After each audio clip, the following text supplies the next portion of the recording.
The crowd fell silent as Eliza Harrington stormed across the school courtyard, her designer heels clicking against the pavement like warning shots. Her daughter, her only child, was nestled against the shoulder of a man Eliza had never seen before, tears streaming down the girl's face.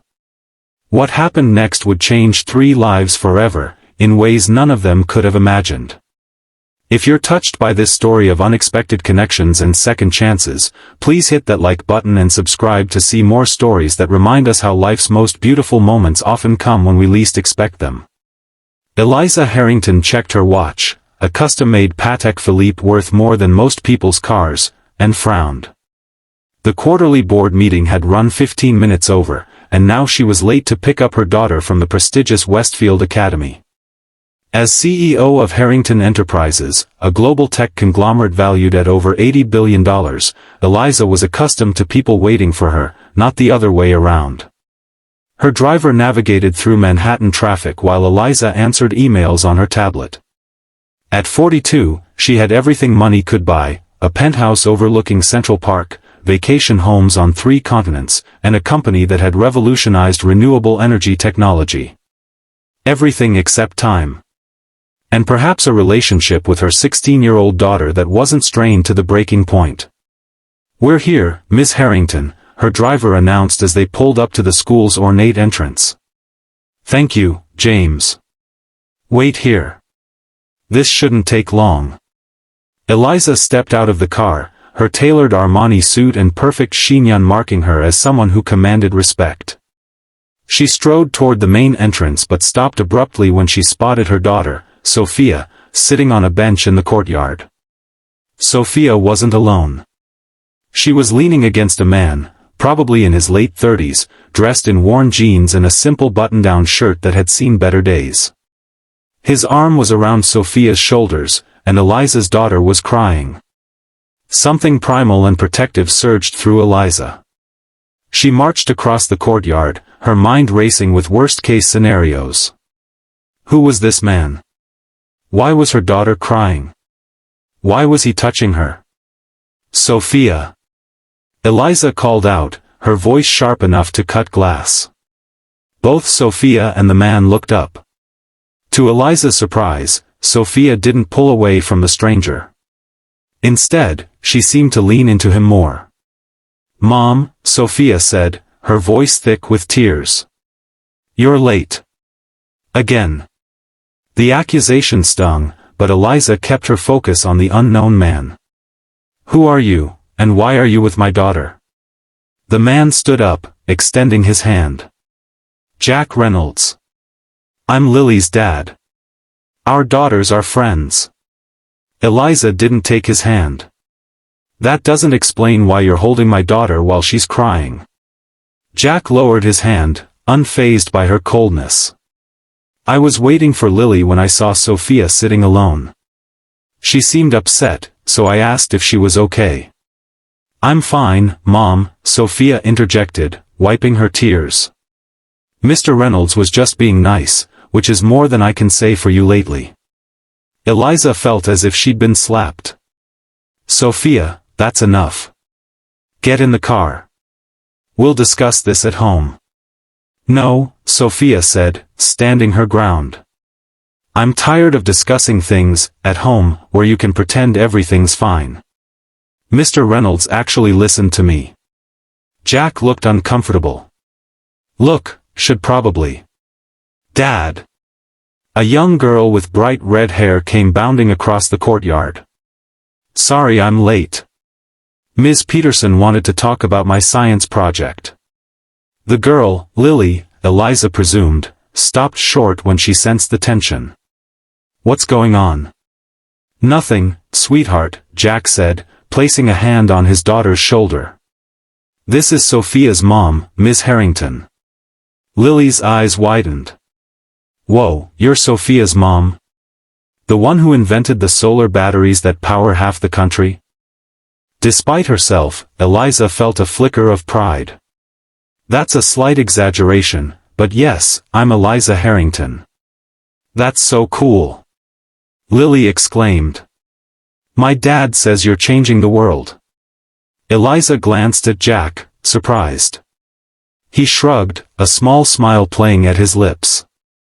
I may have mentioned your work once or twice. I teach environmental science here. Mr. Reynolds is the best teacher in school, Sophia said pointedly. Everyone says so. Eliza felt off balance, a sensation she wasn't accustomed to. This man, this teacher in his modest clothes, had somehow connected with her daughter when she couldn't. And now he was looking at her not with the awe or intimidation she usually encountered, but with simple human kindness. I should get Sophia home, Eliza said, her voice softer now. Actually, Mom, Sophia said, I was hoping I could go to Lily's for dinner. We have a history project to work on. Eliza hesitated. She had planned a rare evening at home, hoping to bridge the growing gap between them. Jack seemed to sense her reluctance. It's just spaghetti and meatballs at our place, nothing fancy. But Sophia is welcome anytime. Please, Mom? Sophia asked, and for the first time in months, there was no anger in her voice when she addressed Eliza. I suppose that would be all right, Eliza conceded. As long as you're home by 9. It's a school night. Thank you. Sophia's face lit up, and she turned to Lily.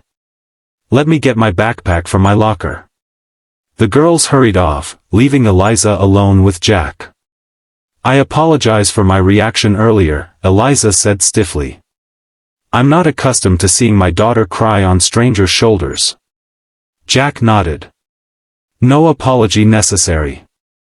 If I saw Lily crying with someone I didn't know, I'd probably react the same way. May I ask what she was upset about? Jack hesitated. I think that's something you should ask Sophia directly.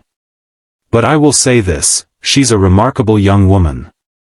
Smart, compassionate, and very determined. You should be proud.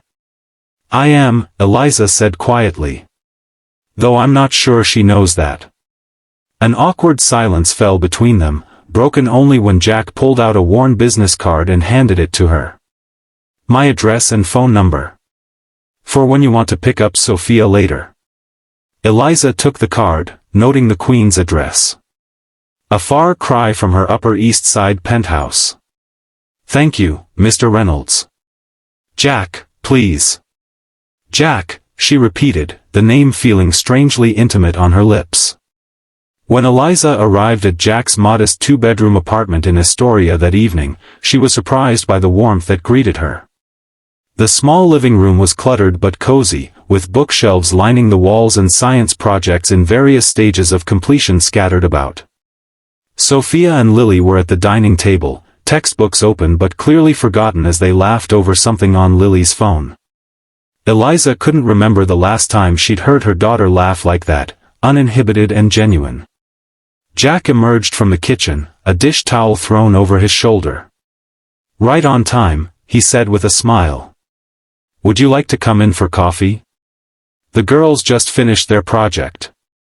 Eliza should have declined. She had emails to answer, reports to review. But something about the scene before her, the simple happiness of it, made her nod. Coffee would be nice. As Jack prepared the coffee, Eliza observed the photographs on his refrigerator, Jack and Lily at various ages, always smiling, often outdoors. There were no pictures of a mother. Lily's mom isn't in the picture? Eliza asked quietly when Jack handed her a mug of coffee. She passed away when Lily was 7, Jack said. Cancer. I'm sorry, Eliza said, and meant it. Jack shrugged. It was hard, especially at first. But we've made a good life, Lily and I. Eliza looked around the small apartment again, seeing it with new eyes. This wasn't just a home, it was a testament to resilience, to a father's love for his daughter. Sophia's father left when she was 3, Eliza found herself saying. He wasn't ready for fatherhood. Or marriage. Or responsibility of any kind, really.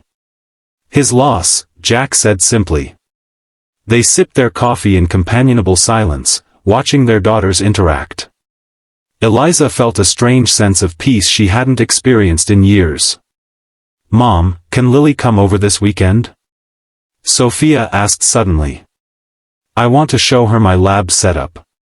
Eliza blinked in surprise. Sophia had never invited friends to their penthouse before. "Of course, if it's all right with Jack." "Can I, Dad?" Lily asked eagerly. "Sure, kiddo. As long as you finish your science fair project first." The girls high-fived, and Eliza felt a flutter of something like hope. Maybe this was a turning point. Over the next few weeks, a routine developed. Eliza would pick up Sophia from school when she could, and Jack would take both girls on days when Eliza had late meetings. The girls alternated between homes for study sessions and weekend activities. Gradually, Eliza found herself looking forward to the brief interactions with Jack during these exchanges. He was unlike anyone in her social circle, unpretentious, genuinely kind, and passionate about his work despite its modest compensation. One evening, after the girls had disappeared into Sophia's room to work on a project, Eliza offered Jack a tour of her penthouse. She watched his face as he took in the floor-to-ceiling windows overlooking Central Park, the original artwork, the state-of-the-art kitchen he correctly guessed was rarely used. "It's beautiful," he said, "but it doesn't feel much like you." The observation startled her. "What do you mean?" Jack gestured to a sleek, minimalist sculpture that had cost more than his annual salary. "This place feels like a museum. Impressive, but impersonal. The real Eliza Harrington I've gotten to know these past weeks is warmer than this space suggests." No one had ever spoken to her so directly, without the filter of deference her wealth and position usually commanded. Instead of being offended, Eliza felt seen in a way she hadn't in years. "I bought this place after my company went public," she admitted. "I thought it was what successful people were supposed to have." And what does Eliza Harrington want? Not the CEO, just Eliza. The question hung in the air between them, both simple and profound. Before she could answer, they were interrupted by the girls' laughter echoing down the hallway. The moment passed, but the question lingered in Eliza's mind long after Jack and Lily had gone home. The revelation came on a rainy Tuesday afternoon. Eliza had left work early, determined to make it to Sophia's debate competition on time. As she settled into her seat in the school auditorium, she spotted Jack a few rows ahead, saving a seat with his jacket. Their eyes met, and he smiled, gesturing for her to join him. Without hesitation, Eliza moved to sit beside him. "Nervous?" he asked as she sat down. "Terrified," Eliza admitted. "Public speaking was never my strong suit," says the woman who gives keynote addresses to thousands. "That's different. That's business. This is." She trailed off, realizing she'd never articulated the distinction before. "Personal," Jack finished for her. "Because it's Sophia up there, not quarterly projections." Eliza nodded, grateful for his understanding. When Sophia took the podium, Eliza held her breath. Her daughter stood tall, confident, as she delivered her opening statement. The topic was environmental sustainability, specifically, the role of corporations in addressing climate change. As Sophia spoke passionately about corporate responsibility and the ethical implications of profit-driven decisions, Eliza felt a strange mixture of pride and discomfort. Her daughter was essentially critiquing the very industry that had built their privileged life. "She's amazing," Jack whispered, his eyes fixed on Sophia. "Yes," Eliza agreed, "she is." When Sophia's team was declared the winner, Eliza found herself on her feet, cheering loudly enough to make several heads turn in surprise. Jack was beside her, clapping just as enthusiastically. Later, as they celebrated with ice cream despite the rain, Eliza watched Sophia and Lily chatting animatedly about the competition. Jack caught her eye and smiled, a private moment of shared pride. It hit Eliza then, with startling clarity, this was what she wanted. Not the accolades or the acquisitions or the features in Forbes. She wanted these moments, simple, joyful connections with people who mattered. "I think I know the answer now," she said quietly to Jack. To what? What Eliza Harrington wants. Not the CEO, just Eliza. Jack's eyes softened. And what's that? This, she said simply. Moments like this. The board meeting was tense. Eliza had just proposed a radical restructuring of Harrington Enterprises, one that would prioritize sustainable practices and employee well-being over maximum short-term profits.